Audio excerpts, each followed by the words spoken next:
What's up, boys? Back with another video. Today I'm going to show you guys my 1988 Nissan Silvia Qs.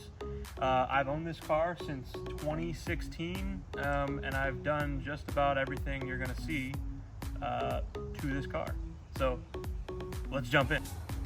Alright, so I've had a lot of you guys ask me about this car when I posted on Instagram stories or pictures of the Mustang and this car's in the background.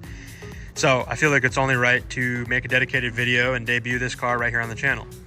I think I'm going to go ahead and give you guys a full tour of the car. So we'll do a full walk around. I'll point out and show you everything that I've done to this car in the last 10 years, as well as a little backstory to the car from before my ownership to now. And then at the end of the video, we'll kind of go over like my visions and ideas for the future of this car. So let's go ahead and start right here at the engine bay. So I think the biggest elephant in the room would be this RB25 under the hood. For anyone who doesn't know, these cars came with either a CA or an SR in Japan. So this car doesn't exactly belong in there. This particular motor is an RB25 Neo, which come out of a R34 GTT. I think, 10 years ago when I was looking for swaps, things like that to do to this car, I was such a OEM Plus nerd that it was like, I wanted to do an LS or a JZ, but it just didn't fit the vision of this car, right? So at the time it was really like, do I go SR20 or do I go RB of some sort? And I was kind of heavily leaning towards the SR20, but then I was like, you know what? If I'm going to do it, let's do it, right? So went ahead, bought the RB25 Neo from JDM Orlando. This is about 10 years ago now. Delivered to my door. I'm also like one of those people that I want to have every single part delivered before I start something. So I had everything at my door, say Thursday night. Friday after work, me and my buddy Richard got to work on this thing. Shout out to Richard. He must have spent the entire weekend at my house. Just giving me a hand with everything. It was so much fun. I really wish, again, one, I wish I had a friend like that here in Georgia, and two, I just wish that I would have recorded all those moments and things like that. It would have been really cool to look back on. But anyways, so RB25 got to my door Thursday night. Friday after work, him and I jumped on this thing, pulled the CA out. I had it sold basically like within hours. Someone showed up at my house and picked it up and bought it from me. And then we had this thing running probably like Saturday night or Sunday-ish. And I mean, this thing was road tripping down south, like an hour south, hour and a half south, that same weekend with this engine in it. So just to start it off, it's a stock block, stock head RB25. It does have the Greddy knockoff, which they call Freddy in this space, front facing manifold. I have a PBM swirl pot, which really helps this thing with the cooling. It just really helps keep like the air bubbles and things like that to a very, very, very, very minimum. I have the GK Tech headlight covers and the grill cover. It's just a really nice piece. It keeps everything nice and clean. You don't see like the wiring from the headlights and all that jazz underneath there. It just keeps everything nice and hidden and pushed away. I've got a Mishimoto radiator. I've got a Mishimoto intercooler. With this swap, I had to do an R33 slave. So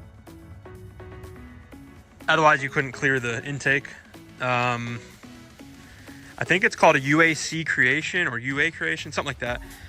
Wiper cover, it just kind of cleans that up a little bit versus seeing like the full-on metal piece of that and all that stuff. So in previous videos I've mentioned that I'm a big OEM, like rare part, all that kind of stuff. So This car, all of the lighting that you see, so the corners, the bricks, the grille, and the 50/50 turn signals all were brand new in the box from Japan. Very hard to come by back then, super hard to come by today, of course. This car is a Q's, so that's a trim level of these cars. This has the K's Aero front bumper on it. And then I went ahead and managed to find a Bomex front lip. It's an authentic Bomex lip.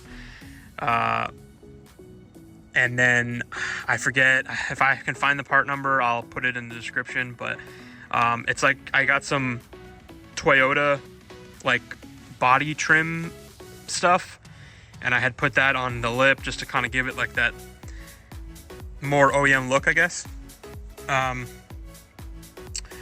This car is on Fortunato coilovers. It has AFS Model 5 wheels that are powder coated bronze. Z32 calipers, front and rear, and they're also powder coated like a bronze color with a little more flake. The valve covers are matched to the wheels.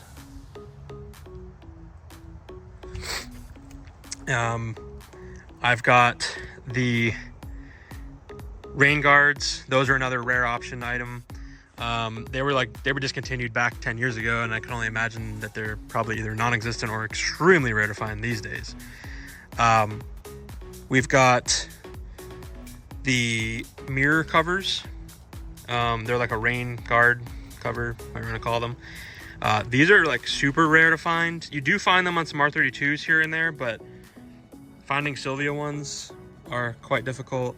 R32s and Silvias have a very, if not the same, similar mirror, so they can kind of interchange, but super rare to see these on a S chassis. I've got Nardi wood grain wheel and a matching wood grain shift knob. I managed to source the brown mats to match the brown interior, which I absolutely hated in the very beginning when I bought this car, because I've always had S13s with black dashes and black interior. But you know what? It kind of grew on me owning this car, because the two-tone white and gold just, honestly, I feel like it really goes with the brown interior. So I never really decided to swap it out. I do have S14 seats in the car. I have so they're rear quarter louver, light up louvers in the back windows. Those are another thing that I've done back in the day. They're kind of hard to see right now, especially if you do them at night. It has a green like Silvia logo that lights up right here. From in here you can see them. That's them there. But super cool piece. Not a lot of people have them, and if you do find them, they're pretty expensive. This has the dorky dory rear spats and side skirts. They were on the car when I bought it. I mean, I like the way that they look, but they don't fit exactly perfect. So I would like to, over time here, change them out to maybe some like either more of an OEM style, or probably just go with OEM spats and skirts. The only thing is these skirts and these rear spats just kind of really flow really nicely with the Bomex lip, but we'll see. I have the D-Max roof wing and then the D-Max trunk wing, which I think are a really nice addition to this car just for the styling of it. Around here at the back, I have OEM taillights that I sourced that are like, they weren't brand new in the box, but they're damn near close. Super mint. I love the OEM look of these. I used to have like the 50/50 red and clears on a lot of my different 240s that I've owned in the past, but to me this just fits this car the best. You've got the Silvia trunk lock that came on these cars, but just something kind of cool. Not a lot of cars these days have stuff like this, but you can flip it up, put your key in and open it. We've got the Silvia badging there in gold to match the car. This I have the 4-inch blast pipes on this car. It's 3-inch exhaust from the turbo outlet all the way to the tips, which are dual 4-inch. And then again, AFS wheels and the Z32 calipers. Fortunato coilovers.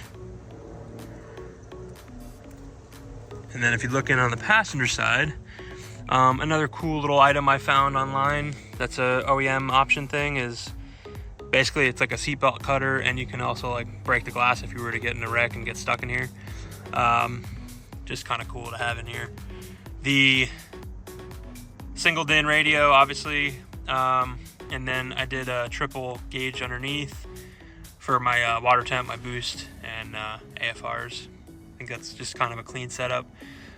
If I know we're in 2026 now, so if anyone knows of like a double DIN or something like that I can incorporate the gauges like onto the screen instead, I'd love to do that. I feel like it would look even better. But again, I don't know if that's really a thing yet, but maybe with a Haltech or something like that, I don't know, but we'll see.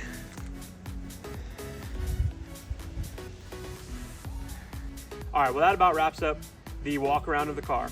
I think for the ending of this video, again, like I said, I'd like to talk about the future visions of this car. I would really love to pursue the dream of putting an LS swap in this car. I know, don't come after me. Some of you would love that idea. Some of you would probably hate that idea. I'm kind of with you. I love it. I hate it. I think at the end of the day, I would truly love it. Obviously, I wouldn't build this car for myself, right? But on the other hand, I thought about just putting an SR20 in this car and just, you know, going super clean with it. Just give it that real big OEM plus vibe. But we'll see. I'm still kind of on the fence. I'm also, my other idea would be to just keep the RB, build the RB, have the bay resprayed, you know, maybe do some shaving, do a little more of tucking, just to make everything super mint. And then who knows, maybe down the road, if this is the kind of content you guys want to see, I'd love to like strip this car down, send it off, have it resprayed, try to source all like new moldings and things like that for this car. So the possibilities are endless.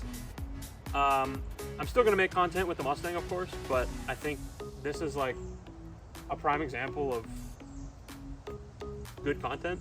So that's what we're going to do. I'm probably going to incorporate my son into some of these videos too, now that he's getting a little older.